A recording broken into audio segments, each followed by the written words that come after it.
mensaje va dirigido para todos aquellos que quieran entrar a San Cristóbal a destruir la paz y querer formar alguna plaza. Les decimos que San Cristóbal, Chamula y Betania son libres, son autónomos y no queremos ningún cártel porque nosotros no somos ningún cártel. Lo que estás viendo no es un batallón de un ejército regular, ni una célula terrorista. Se trata de una de las tantas autodefensas mexicanas que han surgido en territorio azteca como respuesta a la violencia ejercida por los narcos, pero también a la falta de soluciones del Estado. Armados con fusiles de guerra y protegidos con chalecos antibalas, estos milicianos han sido uno de los fenómenos más impresionantes en la guerra contra el crimen organizado. Sin embargo, tampoco han estado exentos de polémica. Para algunos, héroes del pueblo trabajador. Para otros, empleados directos de los capos narco más sanguinarios del país. En este nuevo video de Militarmente queremos analizar en detalle la historia de las autodefensas para intentar responder una pregunta que lleva más de una década. ¿Son vigilantes o criminales? Acompáñanos a descubrirlo.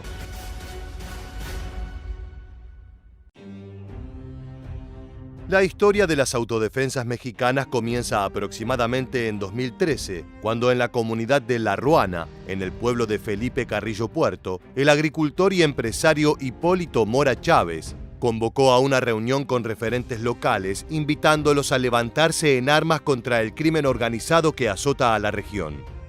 Los sicarios de diversos cárteles solían cobrar cuotas de protección o directamente tomar los pocos bienes que los campesinos lograban conseguir mediante sus labores. El malestar era compartido por toda la población, pero no contaban con la organización necesaria para poder decir basta ante la amenaza narco. Sin embargo, ese llamado a la acción fue la chispa que encendió la llama de las milicias ciudadanas. Al cabo de pocos días, una reunión similar se llevó a cabo en la comunidad de Tapalcatepec, esta vez liderada por el doctor michoacano José Manuel Mireles, quien instó a sus vecinos a armarse en contra de los cárteles. Es en ese momento que nacen las primeras autodefensas, una de las organizaciones armadas más polémicas y particulares de México, caminando la fina línea entre vigilantes y criminales. Nace para quitarnos la presión que nos tenían estas personas. Nos tenían sometidos a lo que ellos decían nada más. Y cansados de eso, fue que organizamos este movimiento. Y vamos a seguir adelante. Las autodefensas se iniciaron como pequeñas milicias campesinas armadas con mosquetones, rifles calibre 22, los cuales están permitidos por la Sedena mexicana, pero de a poco fueron apareciendo unidades de grueso calibre entre el arsenal de estas organizaciones paramilitares.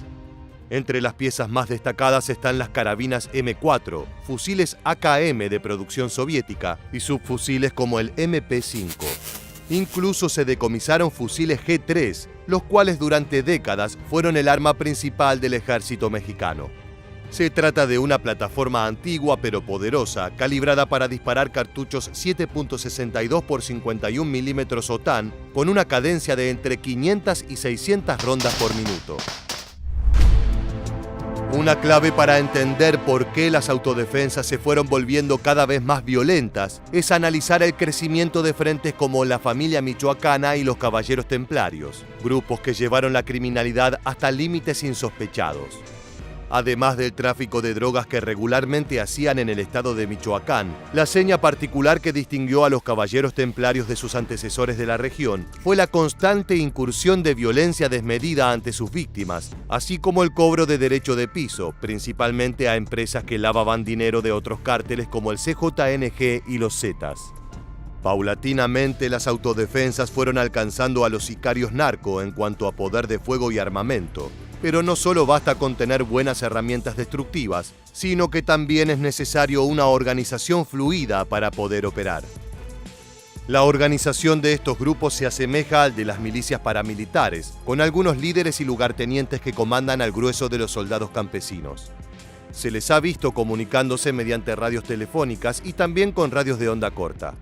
Uno de los elementos más populares es la denominada gabacha, un receptor y transmisor de radio que usan para comunicarse entre ellos, y puesto que captan las señales de grupos enemigos, también sirven para espiar a los cárteles que usan este aparato. En cuanto a movilidad, las autodefensas poseen diferentes tipos de vehículos de diversas marcas y modelos recientes, en su mayoría robados a sicarios abatidos durante balaceras. Las camionetas tienen un lugar especial en esta guerra, ya que no solo son más robustas y resistentes, sino que permiten el emplazamiento de soldados en la caja posterior, transformando a un vehículo de uso civil en una suerte de maquinaria de guerra primitiva. Y ya que hablamos de muertes, volvamos a hablar de los dos principales enemigos de las autodefensas, los Caballeros Templarios y el Cártel Jalisco Nueva Generación. Por su parte, los Caballeros Templarios nacieron de las cenizas de la poderosa y extinta familia michoacana, la cual cayó bajo su propio peso durante los primeros operativos a gran escala de la guerra contra el narco. Así fue como en marzo de 2011 los Caballeros Templarios anunciaron el inicio de sus actividades mediante decapitaciones y narcomantas, en las que aseguraban ser aliados de la población civil. Nada más lejos de la realidad. Sus actividades son igual de violentas que la de los otros grupos criminales, con el detalle particular de su extraña fascinación religiosa y su tendencia al despellejamiento de sus víctimas. Si bien los vecinos no son su principal objetivo, los civiles suelen ser daño colateral en los violentos atentados de esta agrupación. Es por esto que las autodefensas posaron sus ojos en los templarios. En este video podemos ver un operativo de las autodefensas desde adentro, durante los instantes previos a una balacera con los caballeros ocurrida en Michoacán, más precisamente en la comunidad de Pareo. En este material, José Mireles, uno de los referentes de la milicia ciudadana, pregunta a un transeúnte por la localización de los criminales. Luego se comunica mediante radio con sus hombres. Gracias. A ver, compañeros, que por ahí están los malandros en la gasolinera, ahorita a donde vamos a ir a entrar, para que estén al pendiente. Lo que siguió fue un brutal enfrentamiento que culminó con varios sicarios abatidos y cientos de casquillos como recuerdo de una guerra sin cuartel. Por su lado, el CJNG no necesita presentación. La banda de Jalisco es el principal referente del mundo criminal mexicano y se transformó en el enemigo público número uno tanto para las fuerzas policiales como para las autodefensas. En este caso, los sicarios del Mencho Osegueda Cervantes están mucho mejor preparados en cuanto a armamento, siendo tal vez el cártel con mayor poder de fuego de todo el continente. Cuentan en su poder con fusiles de asalto, ametralladoras, rifles calibre .50 e incluso con las brutales minigun con las que convierten automóviles en chatarra. En numerosas ocasiones las autodefensas se han visto superadas por los soldados del CJNG. Lo que verás a continuación es de una naturaleza muy fuerte, por lo que recomendamos discreción. En el suelo yacen soldados civiles de Tepalcatepec decapitados por el cártel de Jalisco. Aún así, los guerreros campesinos no se piensan rendir ante los embates del grupo criminal más poderoso del país. Armados con AK-47 y en trincheras improvisadas que parecen tomadas directamente desde los campos de batalla en Ucrania, las autodefensas de la zona se mantienen al pie del cañón.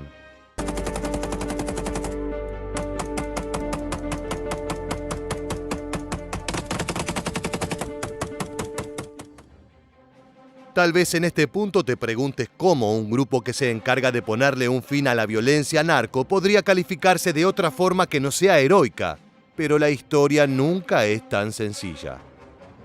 Desde hace años existen sospechas de que muchas de las autodefensas son en realidad células financiadas y armadas por grupos narco, que mediante la acción civil buscan destruir los negocios enemigos. Supongamos por un instante que somos capos de una organización de narcotráfico y que queremos adueñarnos de una región de gran importancia táctica para el trasiego de cocaína. Podríamos ir directo al choque con nuestros sicarios, o también podemos financiar y brindar armamento a vecinos locales, a los cuales se les prometen mejores tratos con la condición de que expulsen de la zona a los cárteles actuales. Tanto el CJNG como los templarios han sido acusados de este tipo de actividades, lo que ha colocado una sombra de dudas sobre el accionar de todas las autodefensas. Víctor Sánchez Valdés, investigador de la Universidad Autónoma de Coahuila, afirma que existe evidencia suficiente para afirmar que gran parte de estos grupos fueron realmente creados por el cártel Jalisco Nueva Generación mediante un método realmente increíble. El Mencho básicamente vestía a algunos de sus operadores regionales menos conocidos como granjeros o campesinos que luego se unían a las autodefensas, operando desde adentro de las organizaciones. Con el tiempo se hizo imposible distinguir entre grupos armados integrados por vecinos furiosos o las células de sicarios conformadas para eliminar a la competencia. Hay algunos ejemplos notables, como los ex autodefensas Juan José Farías, alias El Abuelo, quien luego operó para el narcotráfico, o los hermanos Sierra Santana, quienes hoy forman parte del grupo Los Viagras. Por supuesto, también hay casos opuestos, en los que los jóvenes que ingresaron al mundo del crimen desde niños se han arrepentido del camino de la ilegalidad y han decidido incorporarse a la resistencia campesina. Un ejemplo de estos casos es el M3. Este joven era integrante de los Caballeros Templarios y, según sus propias palabras, ingresó al cártel por su fascinación con las armas de fuego, pero no disfrutaba de ejercer la violencia contra civiles. Es por eso que en 2014, a sus 18 años, se unió a las filas de las autodefensas de Apatzingán. Al día de hoy no sabemos cuál ha sido el destino de este joven, pero los cárteles suelen cobrar con sangre este tipo de traiciones. Una pregunta central que se ha realizado el Estado mexicano es: ¿cómo se controla a un movimiento armado ilegal que cuenta con un amplio respaldo de la sociedad y que además combate de manera exitosa a un cártel de droga en Michoacán? En 2014, el secretario de Gobernación de México instó a las milicias civiles a abandonar sus armas y volver a casa, pero luego de un acuerdo los grupos mantuvieron tanto su territorio como su armamento, incluyendo fusiles de asalto de alto calibre, los cuales solo están permitidos para uso militar. Más tarde, con una política de «si no puedes vencerlos, úneteles», el mismísimo gobierno federal intentó institucionalizar a estas organizaciones mediante acuerdos bipartitos, en los que los diversos grupos de autodefensa de la región pasaban a ser conocidos como Cuerpos de Defensa Rural. Por supuesto que, teniendo en cuenta la sospechosa relación de algunos de sus referentes con los cárteles narco, esto pone a las autoridades mexicanas en una posición muy incómoda. ¿Recuerdas a Hipólito Mora, ese referente michoacano que llevó a cabo uno de los primeros encuentros de estas organizaciones? Desde 2013 era el principal líder de las autodefensas y uno de los voceros más frecuentes de estos frentes. Luego de una década de combates, Mora cayó muerto el jueves 29 de junio de 2023 en su Ruana natal. Allí fue emboscado y atacado por sicarios armados que destruyeron la camioneta blindada en la que viajaba el referente campesino.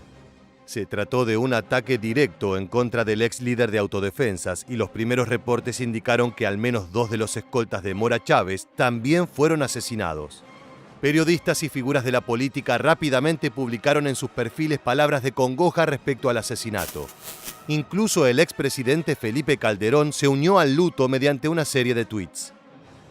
En los impresionantes videos compartidos a través de redes sociales, puede verse la camioneta blanca en llamas y a su lado, el cuerpo sin vida del hombre que se enfrentó al CJNG y a los infames Caballeros Templarios. Pese a su estatus como fundador de las autodefensas, Mora no dejó de criticar la corrupción que fue consumiendo a esas organizaciones. A medida que las milicias campesinas se acercaron al mundo de la política y el narco, sus miembros fueron siendo cada vez más permeables al soborno y a los trabajos sucios por debajo de la mesa. La muerte de Hipólito Mora Chávez ha despertado incógnitas sobre el futuro de las organizaciones que él mismo ayudó a crear hace una década. Si bien su poder y capacidad operativa ha sido cercenada luego de la muerte de algunos de sus principales referentes, las autodefensas continúan siendo uno de los fenómenos más increíbles de la historia reciente de México. Son un producto directo de la violencia ejercida por los narcos, pero también de la absoluta falta de respuestas por parte de las autoridades policiales, militares y estatales. En esa anomia absoluta se generó el vacío necesario para que miles de campesinos tomaran sus armas y se encargaran de proteger con su propia sangre el territorio que han trabajado toda su vida. La respuesta a la pregunta que dio inicio al video es difícil de formular. Probablemente no haya una categoría única, ya que el estatus de estas milicias varía dependiendo de los casos, y es por eso que intentamos presentarte toda la historia de estos grupos. fui víctima de ellos. Ya me quitaron alrededor de más de medio millón de pesos. Tuve que correr con mi familia porque me iban a matar. Nos hacen muchos males. Feo, a mí me mataron a mi nuera, me mataron a mi nieto, nos quemaron las casas.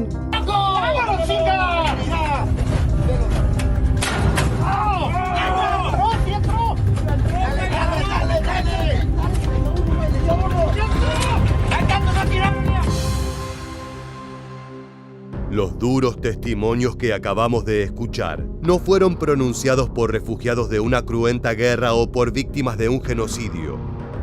Se trata de campesinos que se encuentran en medio de un sangriento combate con los infames sicarios del narcotráfico mexicano. Ante la presión ejercida por esas organizaciones, los trabajadores rurales tuvieron que dejar de lado sus azadones y palas para tomar herramientas mucho más peligrosas: rifles, escopetas y cuchillos. Es que ellos se dieron cuenta de que la única manera de vencer a un demonio de semejante magnitud es demostrando el mismo nivel de violencia.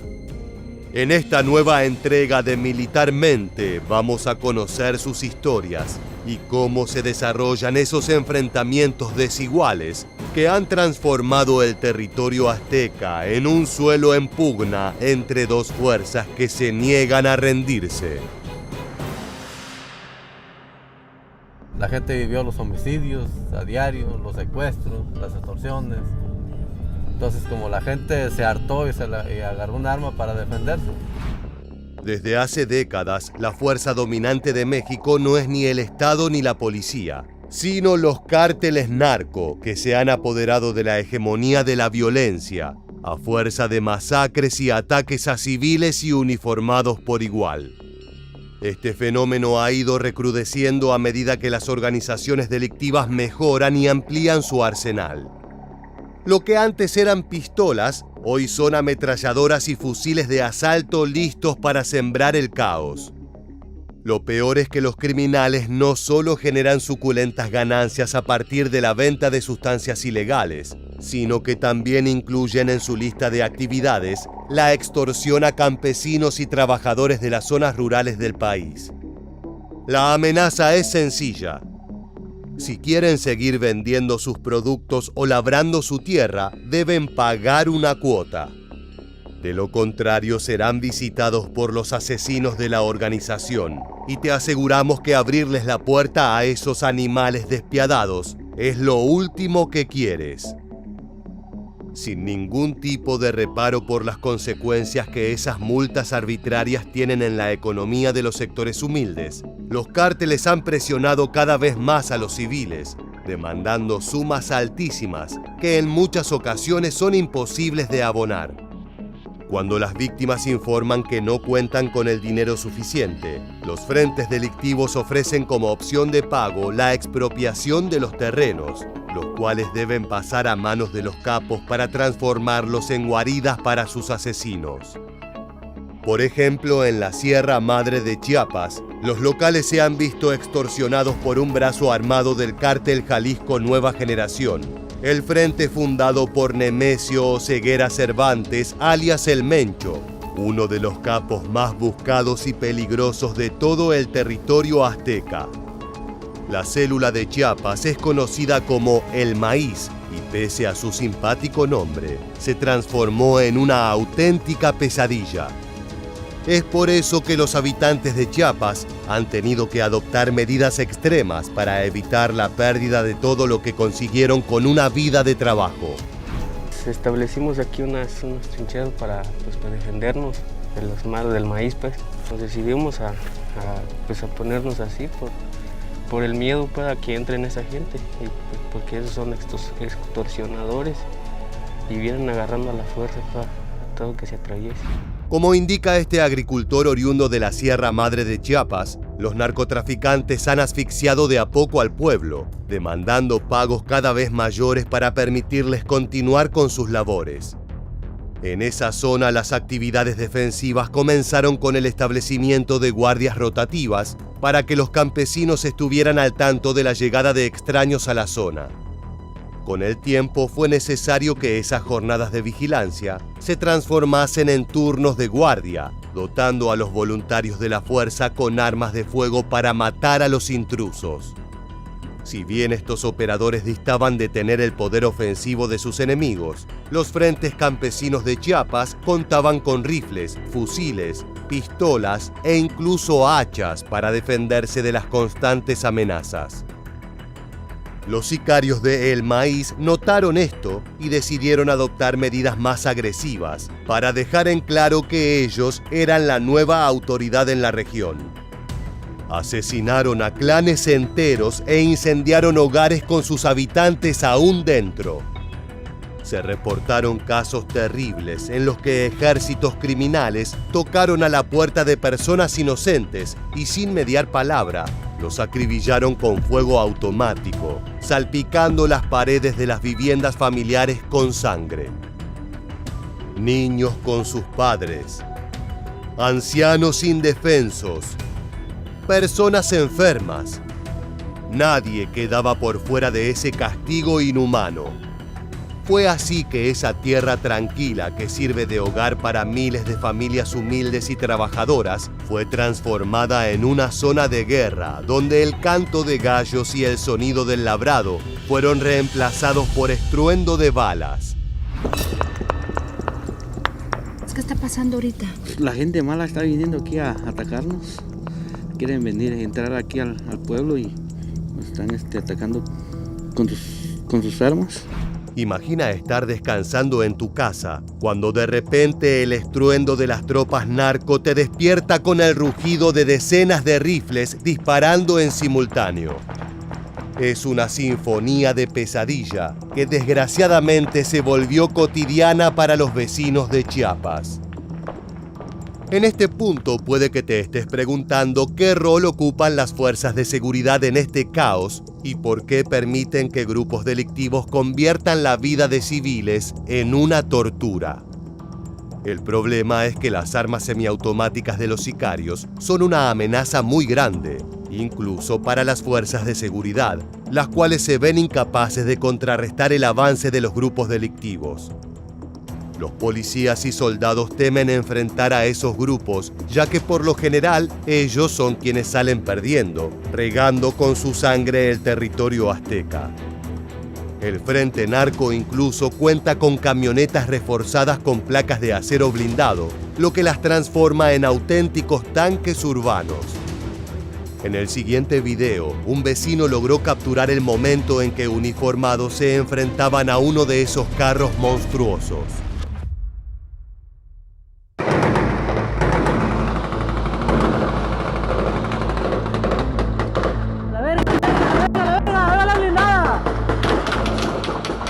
La tarea crucial de mantener el orden y proteger a los débiles ha quedado en manos de simples trabajadores, que deben poner su vida en peligro para defender aquello por lo que tanto han trabajado.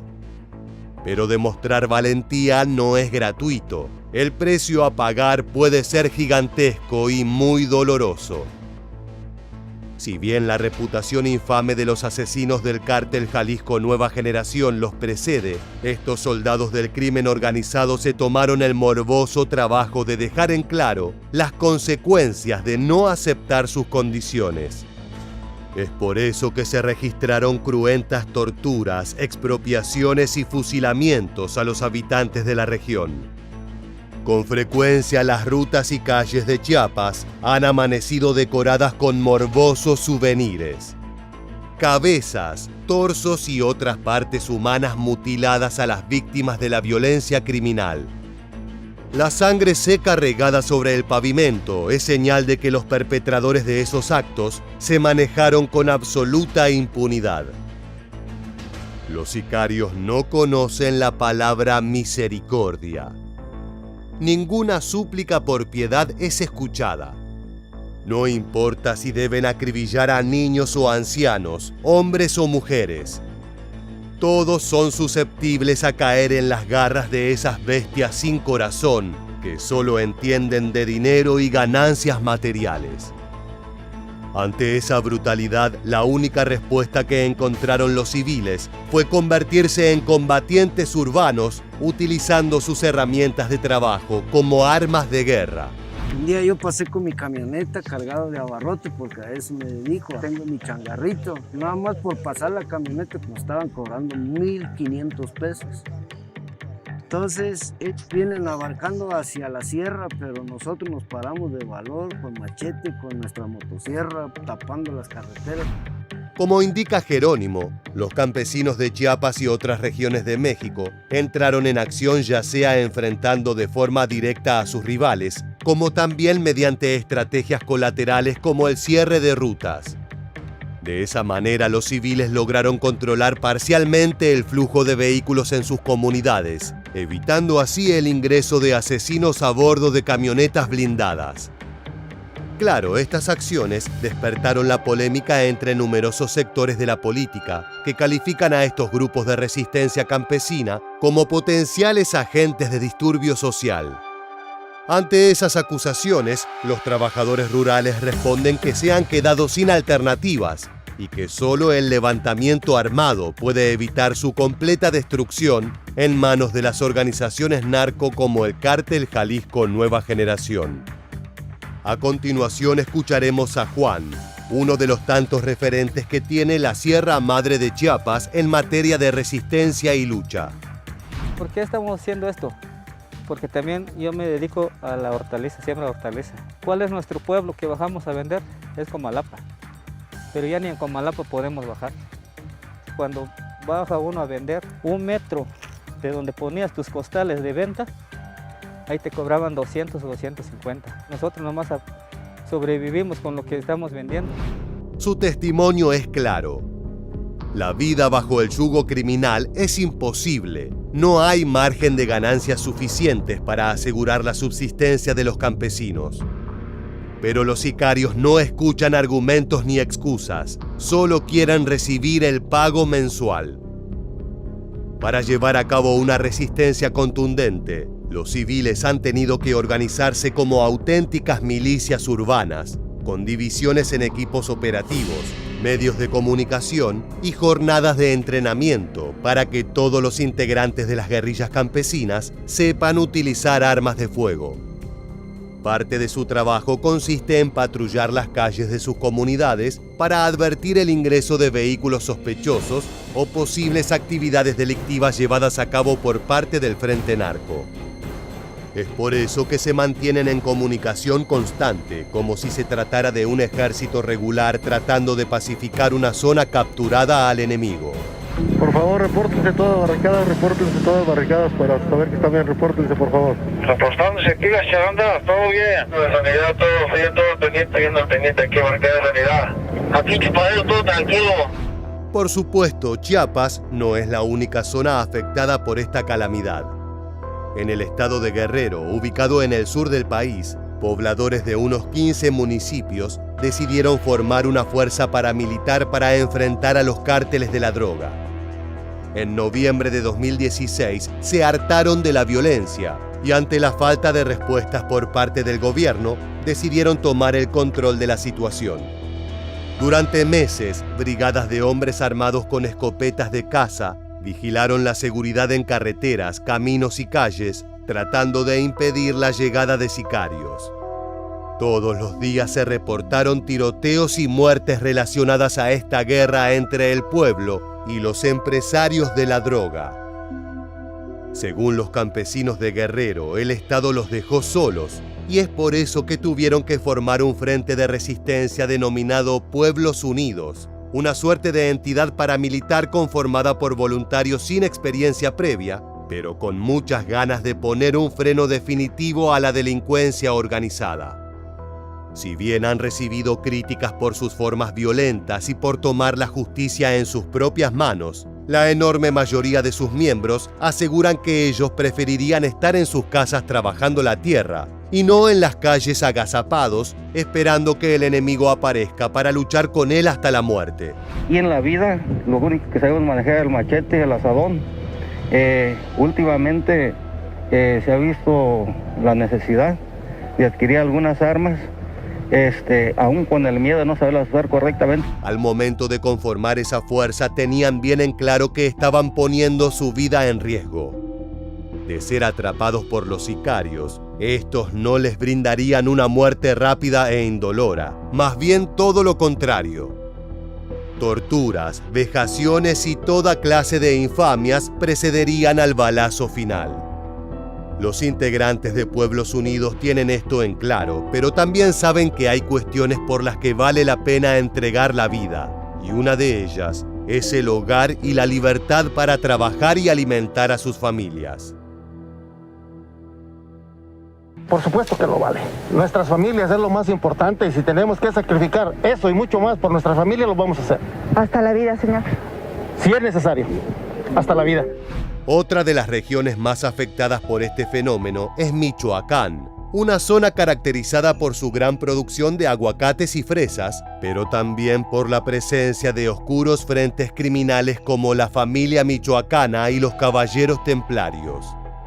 Los sicarios de esas organizaciones, entre otras, buscaron someter a los trabajadores rurales demandando cobros y asesinando cruelmente a aquellos que se resistían al atropello. Tan solo más o menos en extorsiones, imagínate, eran 50,000 pesos por hectárea. Nosotros peleamos el pan de cada día a día y me trabajar para que otro güey llegue y te lo quite. Se llevaron personas que por 2 o 3 millones de pesos agarraron el dinero y las personas no han regresado. Lo que describen estos habitantes es uno de los efectos más oscuros de esta enfermedad que avanza por todo el país a una velocidad terrorífica. La desaparición de personas se ha convertido en uno de los métodos más efectivos de amedrentamiento, pero también conforma una fuente de ingresos muy suculenta para los sicarios. Por lo general, los criminales se enfocan en raptar a mujeres jóvenes, ya que no solo son útiles para aterrorizar a los trabajadores y productores rurales, sino también para luego venderlas como esclavas sexuales, sometiéndolas a una vida de humillaciones y torturas del que pocas logran escapar. Se aparecieron varios muchachos de aquí, del rancho, y se lo llevaron y nadie hace nada, ni el gobierno, ni los militares, ni nada. Al igual que en el resto de las regiones de México, las respuestas de las autoridades brillan por su ausencia. En algunos casos eso es producto de su incapacidad para enfrentarse a los soldados narco que dominan el territorio. En otros, porque los soldados, policías y políticos son cómplices de esas actividades ilegales y no piensan actuar contra sus socios delictivos.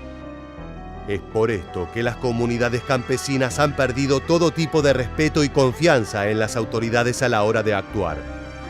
Las ven como organismos corruptos y faltos de moral, por lo que consideran que solo el pueblo puede salvarse a sí mismo.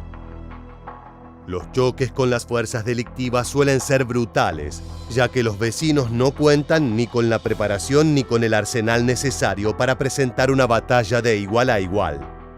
Ingresemos a una camioneta blindada de estas fuerzas rebeldes para experimentar en carne propia cómo son esos segundos terroríficos en los que las balas empiezan a zumbar y a cruzar el aire junto a tu cabeza.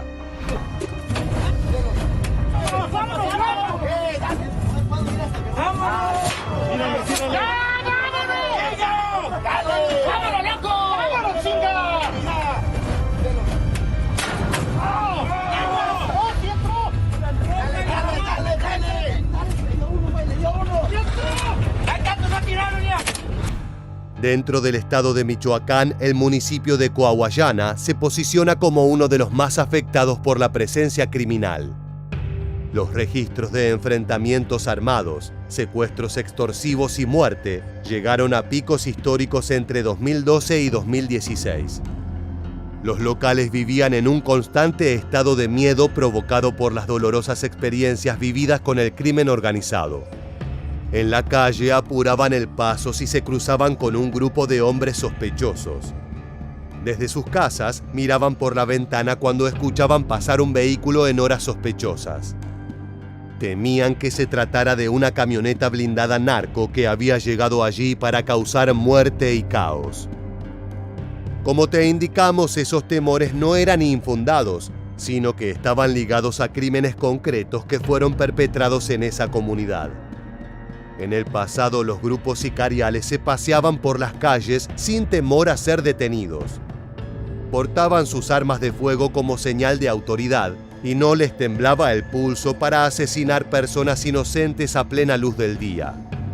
La situación se volvió tan caótica que los vecinos decidieron tomar cartas en el asunto y conformar la Policía Comunitaria de Coahuallana, una fuerza integrada por voluntarios y dirigida por un referente absoluto de la resistencia, el comandante Héctor Cepeda. Acompañémoslo en uno de sus tantos patrullajes a través de las calles de Coahuallana. Vamos a una camioneta blindada porque el riesgo es grande. Ustedes saben cómo se maneja un cártel, ¿no? Cómo es un cártel.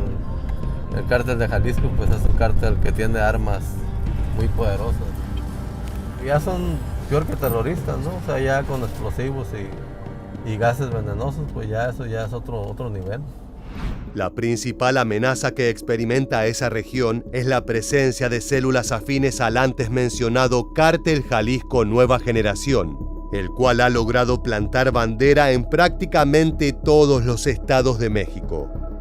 Al igual que el brazo armado El Maíz, presente en la Sierra Madre de Chiapas, en la zona de Coahuallana se reportó la actividad de sicarios al servicio de Nemesio Oseguera Cervantes, alias El Mencho. La misión principal de esos comandos es asesinar a los referentes locales como Héctor Cepeda, para luego dar inicio a los negocios de extorsión y trasiego de drogas. Por último, los enviados deben preparar la zona para el ingreso del grueso de las tropas narco del CJNG. Son una suerte de punta de lanza para la avanzada criminal y su principal rol es el de abrir camino y sentar las bases para el desembarco criminal. Desafortunadamente para ellos, los habitantes de Coahuallana no estaban dispuestos a entregar sus tierras sin luchar. Es por eso que conformaron la Policía Comunitaria, la cual actúa por fuera del Estado y estableciendo sus propias reglas a la hora de combatir al crimen organizado. En los 9 años que llevamos dando la seguridad, pues aquí no ha habido secuestros, no ha habido extorsiones, no ha habido levantones, desaparecidos, mucho menos. O sea, no ha habido nada de esos de crimen de alto impacto. Más allá de que algunos sectores políticos critican sus métodos, lo cierto es que los resultados obtenidos por Héctor Cepeda y sus hombres son incuestionables. En tiempo récord lograron transformar un área consumida por la muerte y el derramamiento de sangre en una región aún problemática pero habitable para sus vecinos. Las personas ya no caminan con miedo ni se sienten empujadas a ofrecer el fruto de su trabajo a células sicariales bajo amenazas de ser ejecutadas, aunque esa paz se ha logrado con un costo muy alto.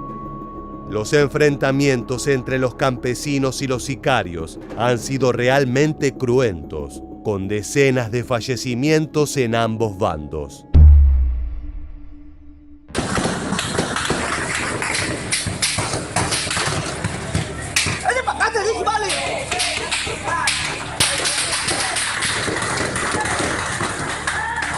La resistencia de los campesinos mexicanos no solo es un ejemplo de integridad y valentía frente a una bestia depravada como el narcotráfico, sino que también es parte de la tradición rebelde de los trabajadores rurales aztecas. Como Pancho Villa hace más de 100 años, y como tantos otros caudillos a lo largo de la historia, aquellos que labran y cultivan la tierra saben que tienen derecho a defenderse de los criminales que intentan tomar por la fuerza el fruto de su esfuerzo. Desgraciadamente, el gobierno no les ha brindado apoyo ni los ha bendecido con legitimidad. Pese a ello, siguen en su lucha contra los criminales más peligrosos y sanguinarios del planeta. Usted con sus años, con su edad, con su trabajo en campo, no tiene ninguna necesidad de estar por acá. Pues no, pero nos obliga, es como obligarnos por dormir un día tranquilos. Del trabajo en el campo a patrullar las ciudades armados. Ese es el destino al que fueron empujados los civiles de múltiples regiones de México. La gran incógnita es qué consecuencias a largo plazo podría tener para estas comunidades seguir sin ayuda del Estado.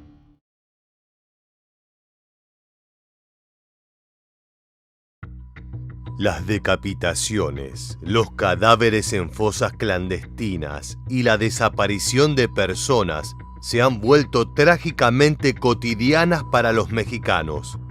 Si bien es cierto que la guerra contra los narcos aceleró este estado de violencia generalizada, las causas deben buscarse en un complejo entramado que involucra la complicidad del poder político, las disputas entre los cárteles y una enorme cantidad de mano de obra desempleada.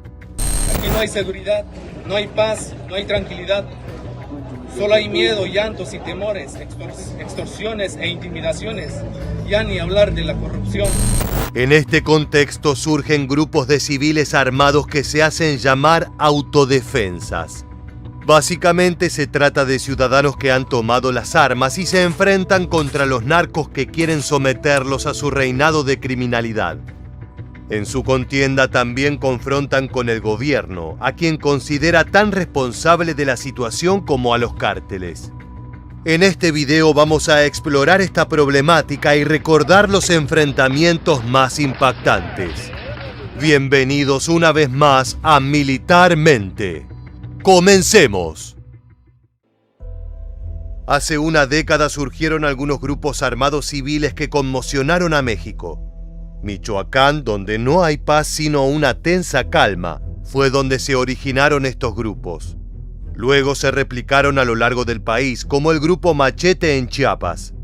Estos grupos no erradicaron al crimen organizado, sino que se volvieron actores indispensables para regular la violencia.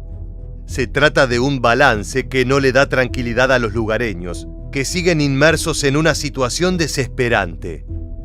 Corroído por el crimen organizado, México ya no controla sus cárceles ni vastos sectores de su territorio.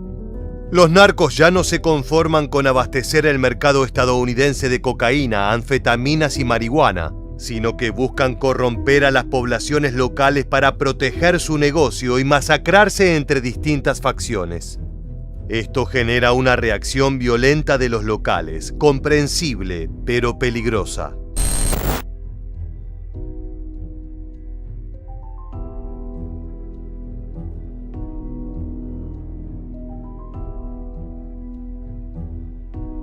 Queremos ayuda del gobierno y si no que se abran a la nos dejen a nosotros solas. En 2013, más de un centenar de hombres se levantó en armas en el corazón de la región de Tierra Caliente, en Michoacán, al oeste de México. Se hicieron llamar Autodefensas de Michoacán, y su pretensión era combatir y aniquilar al cártel de los Caballeros Templarios, una organización criminal que dominaba la mayor parte del estado. El 24 de febrero de ese año, unas 200 personas salieron a las calles con playeras blancas con el logo de Autodefensas para anunciar que iban a combatir de igual a igual al cártel que secuestraba y mataba a los agricultores, cobraba piso y cometía abusos contra las mujeres. Veamos ahora algunos enfrentamientos que han protagonizado estas fuerzas armadas vecinales para combatir al crimen organizado. En el periodo conocido como La Guerra, sucedido principalmente en 2021, se caracterizó por enfrentamientos entre facciones del CJNG con elementos de las Fuerzas Armadas y grupos de autodefensas, generando un sanguinario caos para la comunidad de Michoacán. Estos choques se dieron en medio de las ocupaciones que el cártel llevó adelante, conquistando terrenos de los campesinos locales. Los agricultores que intentaban regresar a sus parcelas y recuperar sus casas fueron amedrentados violentamente, lo que hizo que no puedan volver a sus hogares.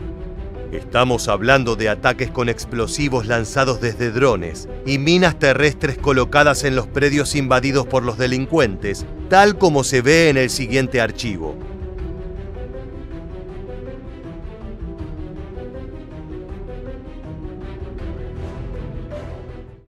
Este tipo de ataques, como el que acabas de ver en el video, fueron los primeros de otras ofensivas que vendrían después. Los grupos de autodefensa querían recuperar su territorio y no iban a rendirse. Tras 2 años de movilizaciones que reunieron a más de 15.000 hombres armados en 34 municipios a lo largo de todo Michoacán, los grupos de autodefensa consiguieron desarticular al cártel a fuerza de balas, muerte y atentados. Todo esto de manera ilegal, como si fuera la ley de la selva. Sin embargo, estos grupos nunca conformaron una fuerza regional homogénea. Cada nuevo grupo utilizaba el apodo de autodefensa, pero se quedaba como responsable de su propio municipio, definido por las fronteras administrativas. Este enfoque local se reflejaba en los uniformes, camisetas blancas o azules con el nombre del municipio impreso bajo las palabras Autodefensas de Michoacán o el estado al que pertenecía la persona y la palabra libre. Las autodefensas al principio recurrían a las escopetas y pistolas viejas que poseían. Después de varias semanas de haber tomado las armas y al sentir la respuesta de los delincuentes, los civiles organizados vendieron ganado y huertas para comprar algunos rifles R-15 y AK-47 y estar en paridad de armamento con los cárteles que enfrentaban. Al interior de los grupos se daban importantes variaciones sociológicas. Aunque sus miembros procedían de regiones similares, sus perfiles abarcaban desde pequeños agricultores y empleados hasta empresarios y figuras locales importantes. Todos unidos en una violenta cruzada contra el narco. Además, incluían a miembros de los templarios y a narcotraficantes independientes que veían en las autodefensas una oportunidad para la redención social y la recuperación o apropiación de mercados ilícitos. El proyecto, que en un principio pretendía erradicar la zona de narcotraficantes, empezaba a enturbiarse. Sin embargo, al principio de la formación de estos grupos, el reclamo y la desesperación eran genuinos, tal como puede escucharse según miembros de uno de los grupos.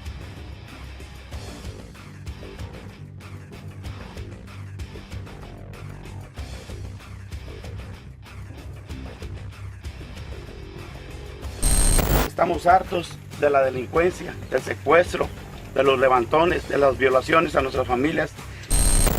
Las autodefensas declaraban hacer lo que el gobierno no hacía en la lucha contra el crimen organizado y la extorsión, al tiempo que le pedían a ese mismo gobierno que las apoyara con recursos políticos y militares. Ahí surge una de las controversias más importantes que sobrevuelan a estos grupos. Mientras reivindicaban una tradición de localismo, rancherismo, autoorganización y justicia por mano propia, exigían también una mayor presencia e intervención del Estado, principalmente para respaldar sus levantamientos y la lucha contra los cárteles narco. También tenían que lidiar con otros graves inconvenientes. Por ejemplo, debido a su amateurismo, uno de los mayores problemas que tenían estos civiles armados era que el crimen organizado se infiltraba entre los grupos de autodefensa, causando estragos y delincuencia. Es impactante ver cómo estas bandas de civiles se fueron profesionalizando. Además del armamento, los grupos de autodefensa de Michoacán cuentan con diferentes tipos de vehículos de diversas marcas y modelos recientes, en su mayoría robados a los caballeros templarios y proporcionados por el CJNG. Te preguntarás por qué el cártel Jalisco Nueva Generación aportaba maquinaria a un grupo de autodefensa. La respuesta es bastante sencilla. En este tipo de conflictos, los cárteles rivales suelen intervenir para sacar provecho de la situación. Esto genera aún más violencia y confusión en un México ya abrazado por el salvajismo y la brutalidad. Las autodefensas buscan imponer un nuevo orden social. El problema es que la violencia que los cárteles emplean terminó siendo inspiración de su propio accionar. Torturan, desaparecen y asesinan a los miembros de los grupos narcos que atrapan, generando una espiral de violencia incontenible. Lo más interesante de todo es que, comportándose de este modo, las autodefensas mostraron que no persiguen la erradicación total del crimen, sino separar las actividades delictivas como la producción y el tráfico de drogas del resto de la sociedad. La idea es regresar a un pasado en el cual los narcos no se metían con la gente. En otras palabras, para vivir con tranquilidad habría que restaurar dos universos paralelos, con el crimen por un lado y la sociedad sana por el otro. Así, cuando el gobierno no hace su trabajo contra los grupos criminales, las autodefensas consideran que deben hacer justicia con sus propias manos y convertirse en protector de la comunidad. incluso aunque eso signifique cometer las mismas atrocidades que los narcos. En la localidad de Tepalcatepec, estado de Michoacán, el cártel Jalisco Nueva Generación y las autodefensas pelearon por tierra y aire cada centímetro de terreno. En un recordado enfrentamiento que fue registrado por los celulares de los protagonistas, los autodefensas levantaron un dron para ver la posición de sus rivales atrincherados en un cerro, y así descubrieron que estaban por ser atacados con un lanzacohetes RPG. El riesgo de un ataque con artefactos explosivos era demasiado elevado para su vida, por lo que los autodefensas se ocultaron en una trinchera cavada a unos metros para intentar sobrevivir. Esta ubicación además les permitió ver el cerro donde se escondían sus enemigos. Veamos material del momento de la acción.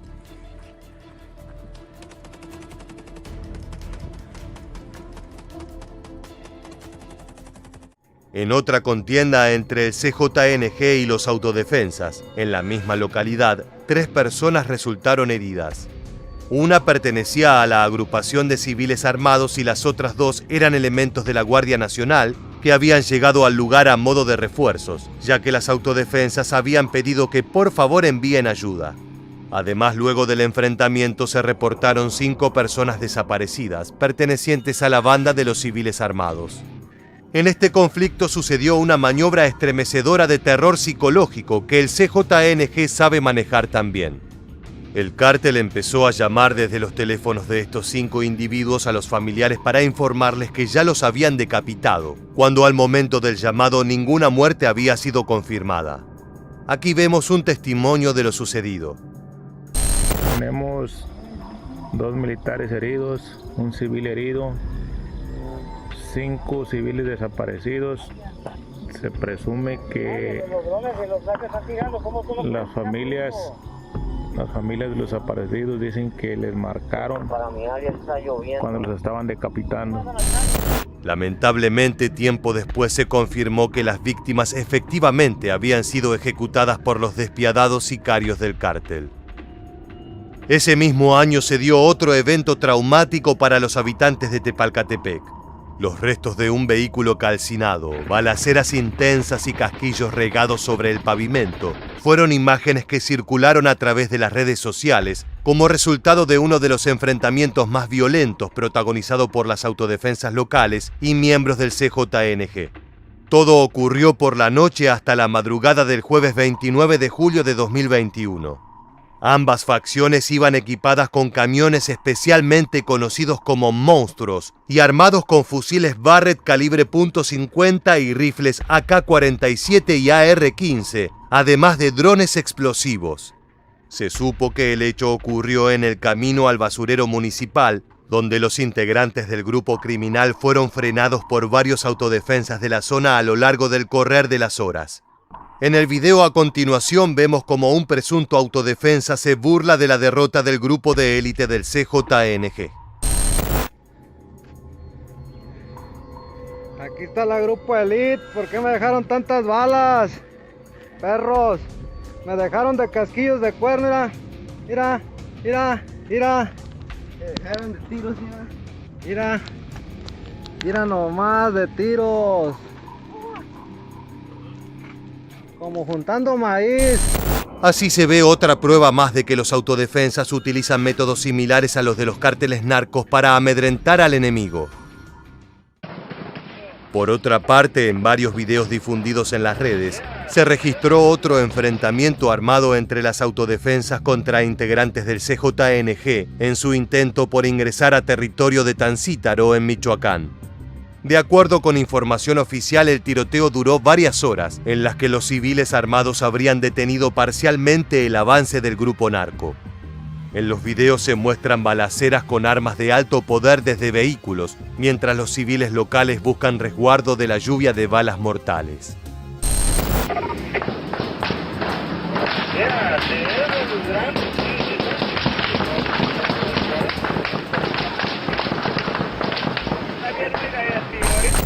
La problemática de los grupos de autodefensas suelen estar al rojo vivo, sobre todo cuando en medio de los combates con los narcos piden refuerzos de las autoridades nacionales que no siempre responden favorablemente.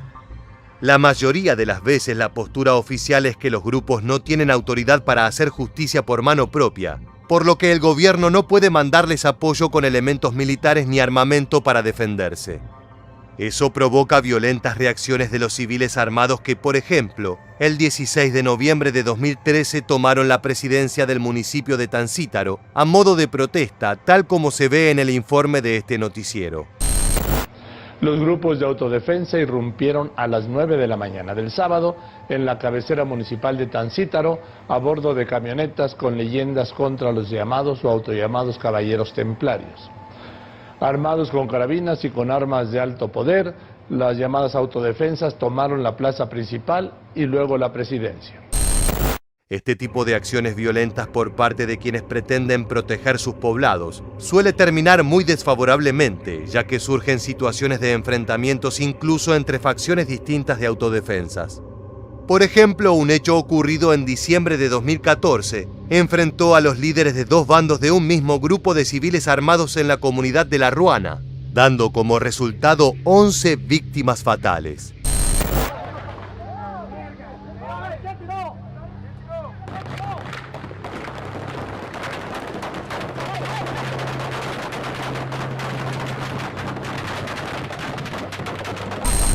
Entre los muertos se encontraba el joven hijo de Hipólito Mora, líder de una fuerza rural en Michoacán.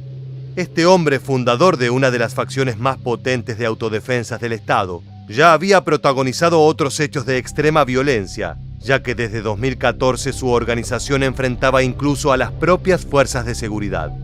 Respecto al tiroteo de La Ruana, Mora responsabilizó a Alfredo Castillo, jefe de la facción opositora, de la trágica muerte de su hijo. Así lo confirma en esta entrevista brindada a minutos del hecho. Hipólito, mataron a tu hijo. A mi hijo y a no sé cuántas personas más, 5 o 6 personas de los nuestros, ya nos habían avisado que nos iban a atacar. Bajo este clima de violencia, las autoridades suelen planear operativos gubernamentales que buscan desarmar a estas agrupaciones civiles. Sin embargo, los grupos de autodefensas de Michoacán se resistieron a entregar pistolas y fusiles si antes no se detienen o eliminan a los principales líderes del narcotráfico. Estas demandas buscan restablecer la seguridad en todo el estado, pero la resistencia terminaría en tragedia. Según denunciaron en su momento las autodefensas, en una oportunidad soldados dispararon contra la población de Antunes en el municipio de Parácuaro y ellos defendieron a los civiles como si se tratara de un ataque narco, dejando como saldo 2 muertos en el tiroteo. Son incontables los enfrentamientos entre estos grupos de civiles armados autoconvocados y cárteles narcos, así como contra las autoridades y otras facciones de los propios autodefensas. Es un secreto a voces entre todos los pobladores pacíficos de Michoacán el miedo de que estas organizaciones armadas se vean tentadas por los negocios de la droga y se conviertan en cárteles narco ellos mismos. Estamos llegando al final del video de hoy, pero antes de terminar no queríamos dejar de preguntarte, ¿crees que las autodefensas hacen lo correcto o crees que pueden convertirse en futuros cárteles narcos? Esperamos tus comentarios en la casilla de mensajes aquí abajo. Te agradecemos profundamente haber llegado hasta el final y te esperamos en las próximas entregas de Militarmente.